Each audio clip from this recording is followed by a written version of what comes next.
Révélado. Porque Brigitte Bardot no será enterrada en la Madrague? L'ultime révérence de Bébé, entre le jardin secret de la Madrague et le repos éternel à Saint-Tropez. Elle était le visage de la liberté, l'icône absolue du 7e art et la voix infatigable des « sans voix ». Brigitte Bardot s'est éteinte ce dimanche 28 décembre 2025, à l'âge de 91 ans. Si son départ marque la fin d'une époque, ses dernières volontés concernant sa sépulture soulèvent aujourd'hui une vive émotion sur la presqu'île.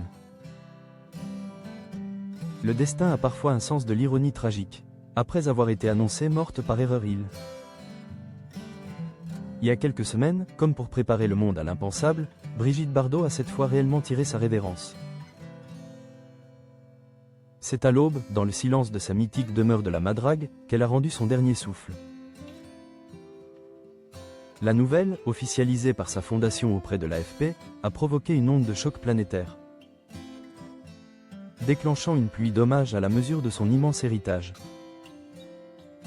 Une vie scindée en deux, l'écran et le combat. Brigitte Bardot, ce n'était pas seulement une silhouette incandescente devant la caméra de Roger Vadim. C'était une femme de conviction qui, à l'apogée de sa gloire, à seulement 39 ans, avait osé tourner le dos au projecteur pour embrasser une cause plus grande qu'elle, la protection animale. La deuxième moitié de sa vie fut un sacerdoce. Une lutte de chaque instant menée depuis son refuge varois. Le rêve d'un jardin secret, reposait parmi les siens. Au fil des années, Bébé avait soigneusement préparé son départ. Pour elle, l'au-delà devait se situer à l'ombre des pins de son domaine, loin du tumulte des hommes. Dans son ouvrage L'Arme de combat, elle confiait avec cette franchise qui la caractérisait. J'ai choisi un petit coin, proche de la mer, loin des regards, mais près des tombes de mon petit cimetière animal. Elle imaginait sa demeure transformée en musée pour financer sa fondation, tandis qu'elle reposerait en paix dans son jardin, évitant ainsi le cimetière communal qu'elle jugeait trop exposé. Je préfère reposer là plutôt que dans le cimetière de Saint-Tropez, où une foule de connards risquerait d'abîmer la tombe de mes parents, lançait-elle au journal Le Monde en 2018.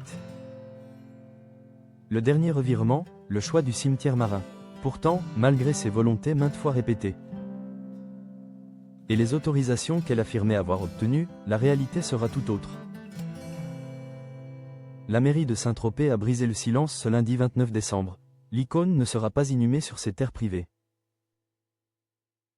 C'est au cimetière marin, ce lieu de paix suspendu au-dessus de la Méditerranée, qu'elle rejoindra le caveau familial pour reposer éternellement auprès de ses parents. Un choix institutionnel qui s'impose face à la complexité des inhumations privées, mais qui n'enlève rien à la symbolique du lieu.